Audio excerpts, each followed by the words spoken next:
Hey everybody, it's Tripl-L coming in to do the review for the first episode of Detective is Dead, or sorry, The Detective is Dead episode 1.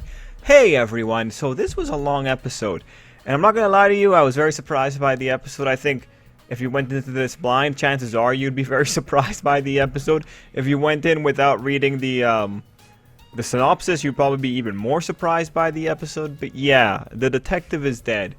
So this is gonna be, I'm gonna try and do as good of a review as I can.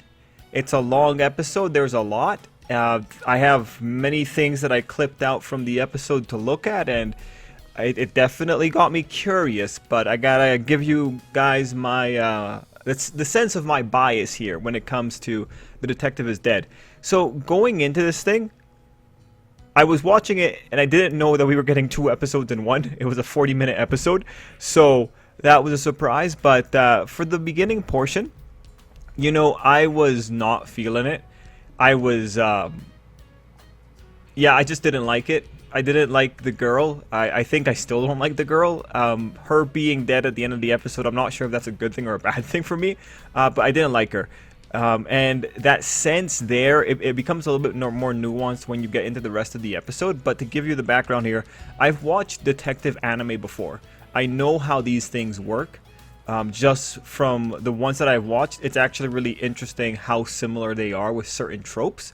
When it comes to this particular one, man, like when I was watching it and you're getting told about the main character, Kimi, and he has his weirdness magnet, he attracts trouble, I was thinking like, oh yeah, you know, there is this other, or there was a manga, and I believe it got made into a drama or something like that.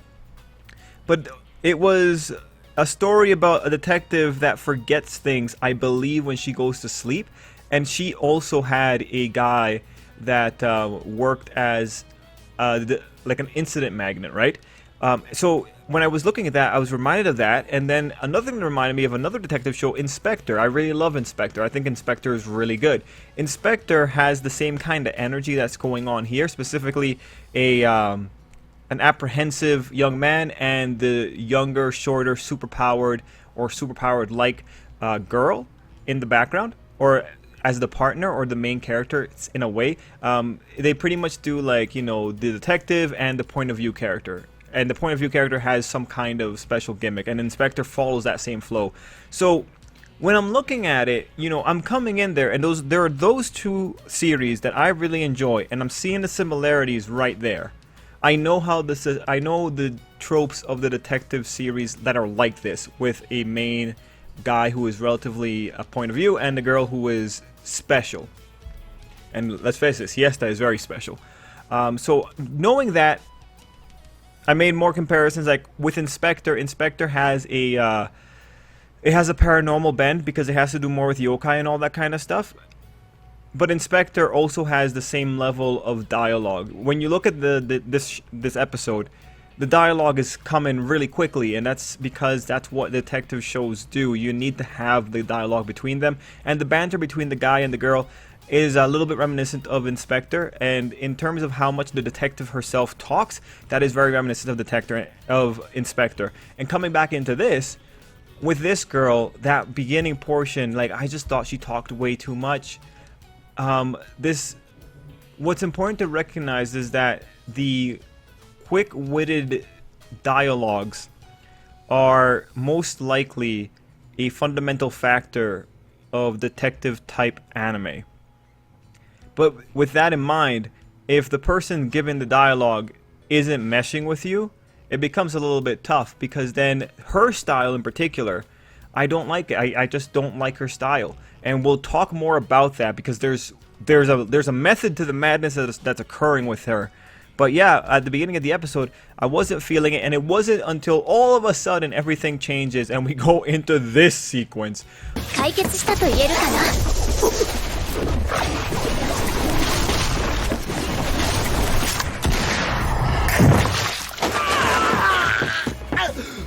Like, oh my god, look at that, holy. And when I saw that, I was thinking like, okay, this must be a big thing, because they're putting money into it. And they have a 40-minute episode. This must be good. It must be special. And, you know, in the back of my mind, I think I saw this thing chart on light novel sales. I don't remember if I actually saw that or if I'm thinking of another series, because there are a few light novels that are charting right now that I don't recognize. Yeah, all of that happens, and it's making me now doubt whether or not I'm being unfair to the series. And then when you look at the rest of the episode, what is ultimately happening with Siesta, and just to give you the record here, officially, I don't like Siesta, but I'm not going to let that get in the way of an honest and fair review. I will let you know which parts I think I'm being very influenced on, and then you guys can just, just say, oh yeah, Trip just doesn't like this particular thing, but he's ultimately okay with everything else. When you look at the rest of the episode, Siesta, I think, does stupid things.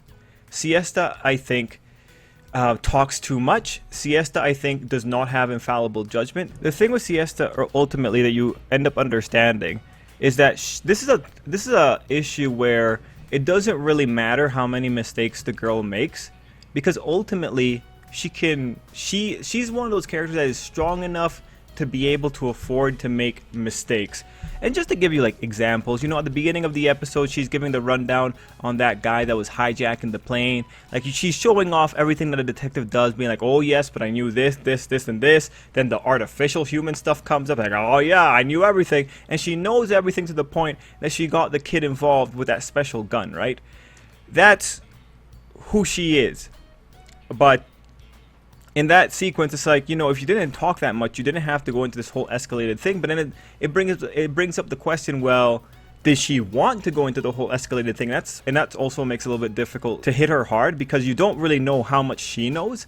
And so that's ultimately why that one is an example of Siesta being able to do whatever she wants, because ultimately the story is about her winning. Similarly, when you go into that second half and you have the chase down the druggie, you have a situation where Siesta is wearing something that's ultimately not very useful. Like, what was the point of the cosplaying? There's no real point when it comes to capturing the person, but like you see, Siesta says, oh, don't worry, I can fly.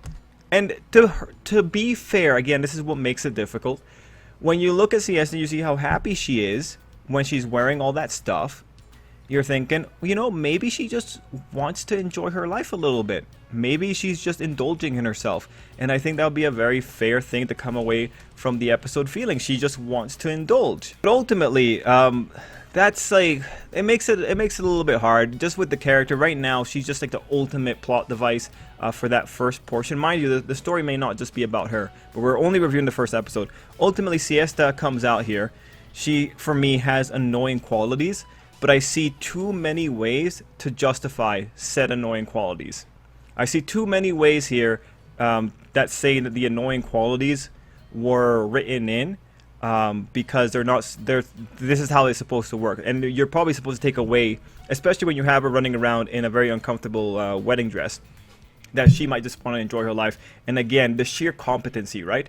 Ultimately, because of the sheer competency, it's like every single moment you make a mistake, or it looks like you made a mistake, I have to assume that you're doing it because you're going to win. And it's a different kind of feeling. If she had maybe a bit of a nicer personality, like, it's just sometimes she's really nice, and then sometimes just kind of rubs you the wrong way, for me. But ultimately, she is, I can't criticize her well because of the way that this girl is presented. And honestly, if you have a series that's about her death, then you do want to drum her up, which brings me to the next aspect. That second half of the episode has a lot of romantic undertones into it, and the reason it does that is because you get the wham line, she's dead. Okay, fair enough. Now you understand why she was in a wedding dress. What the episode had to do was to give you this moment of happiness between the two characters, so that when it's taken away, you're like, oh, well, that sucks. Now, what's really interesting about that is that the synopsis tells you more than the anime does. Very quickly before I move on, I thought it was really interesting that the guy was a middle schooler, because he did not look like a middle schooler. But let me just read you the synopsis, because this is what's put out with the anime, right? It pretty much tells us this guy is a crisis magnet. He tries to avoid trouble, but he's foiled. Let me see. Then incidents happen, and it spells the beginning of an adventure around the globe that went beyond his wildest imagination. Putting their lives on the line, the two took down criminal organizations, prevented disasters, and saved thousands. But the curtain closed to their epic journey with Siesta's untimely death 3 years later. Resolving to live an ordinary high school life this time, Kimi spends a year maintaining a low profile. However, as fate would have it, a girl with an uncanny resemblance to Siesta comes crashing into his life, threatening to throw his peaceful days into disarray. And like, I think the end of the episode has the opening there, and you can see Siesta still in it. And you also got to see the girl. I think she noticed, I think Kimi was caught in a news report with a pickpocket or something like that. Anyway, you get it, right? It's a different kind of premise, because it's like, oh wow, this guy has 3 years of experience, he's coming in. There's a girl that apparently looks like Siesta. I don't see it, but anime characters look so similar that when you get told that they're similar, it's like, I don't see it. What are you talking about? But yeah, interesting stuff. I do kind of wish they shoved that information in there, like as a quick narration, but what can you do? Ultimately, I'm interested in the premise, and when you look at the first episode and you look at how this anime was presented in a synopsis and all that, this first episode was there to make you think, oh man, yeah, these two were really cool together. If you didn't like the way they got together, then this is going to be a big issue for you, because this thing is probably going to be predicated on them having a relationship, whether it be romantic or friendly. And further, if you don't like the style of how they solve crimes, you might not like this, because in this episode they mentioned something about the kid wearing sneakers. Now, when they showed that shot of him wearing sneakers, I didn't remember seeing that shot in the other part of the episode. So, you know, asterisk, because I haven't checked. It's a 40-minute episode. I'm not sure if I will be able to find, or I'm not sure if I will have the time to go through it again.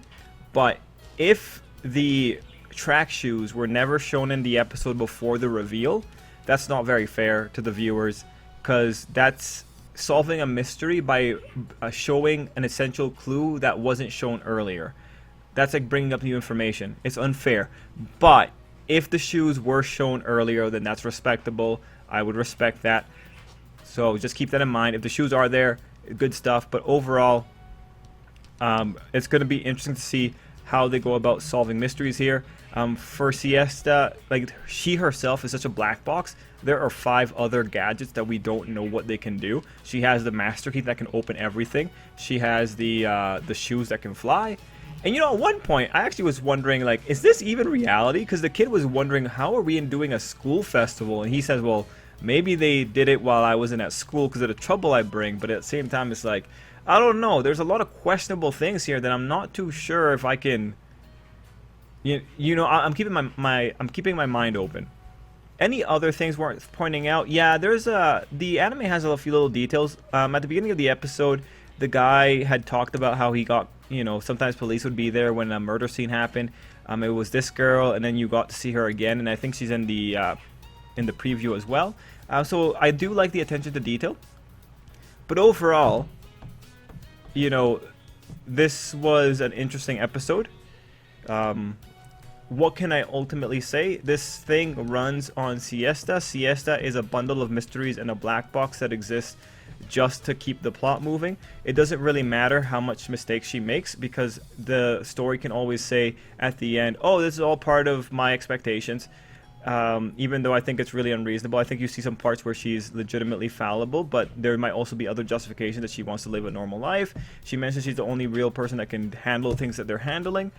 Yeah. The episode also spent a lot of time establishing that Kimi is a good person, and you know, given the tragic backstory, he's an orphan, he lives alone, but he still tries to do his best. He still tries to help people. You know that he wants to have a peaceful life. Okay, got it. As a first episode, dang man, like, again, I really do not like that girl, but as set up for what the series is about, I see what they're doing here, right? I see the techniques. I think it's robust. I think there are a lot of cool little details hidden in the dialogue. I like what the anime did. Clearly the anime is putting in a lot of money here. God, man. I'd be very hard pressed to give this a really bad score. Like, really, the critical point here is that girl. So, and like, again, like, I can't criticize the girl, but I might be able to criticize the writing for having such a fix-it-all character where it doesn't matter how many again, it doesn't matter her judgment, because she's always going to be correct because of how hyper competent she is. I don't usually rag on hyper competence, but this is just one where this girl just rubbed me the wrong way. So let me just go through this again. Character introduction's good. Story level good. The weirdness of the story with having artificial humans, that might even be a parody in of itself, because like I don't think the artificial humans are the important thing. I think they're just there to establish like how active the world is, and just to make Siesta seem like this more incredible person. Like, and who knows, maybe they'll come back into the plot. Okay, so world introduction, all right. Character introduction, I think ridiculously solid because it gives you a lot of layers of interpretation. Setup for the parting, I think that was also really solid. I can really only berate the girl. I want to say 9 out of 10. Like 9 out of 10 for a... Well, actually, I want to say 9 out of 10 for a mystery anime. But I do not like... I don't think I want to give it 9 out of 10. I think I'd rather give it a 4 out of 10. But again, it's all predicated on that girl, and I know I'm being unfair on that. So we'll keep it at 9 out of 10 for now. If I find more problems with it later, maybe I might change that. But I don't think I will. Like for a mystery anime, there's other legitimate issues. Like maybe there's too much dialogue. But berating a mystery anime for having too much dialogue is like berating water for being wet. So, not gonna do that. Yeah, for a mystery anime, I'm probably gonna give it a 9 out of 10. If I liked Siesta more, I'm pretty sure I would have been a lot more glowing in my review. So I'm assuming that 9 out of 10 would stand. Guys, let me know what you thought down below. I would love to know what you guys think about this production, and until next time, I hope you have an absolutely great day.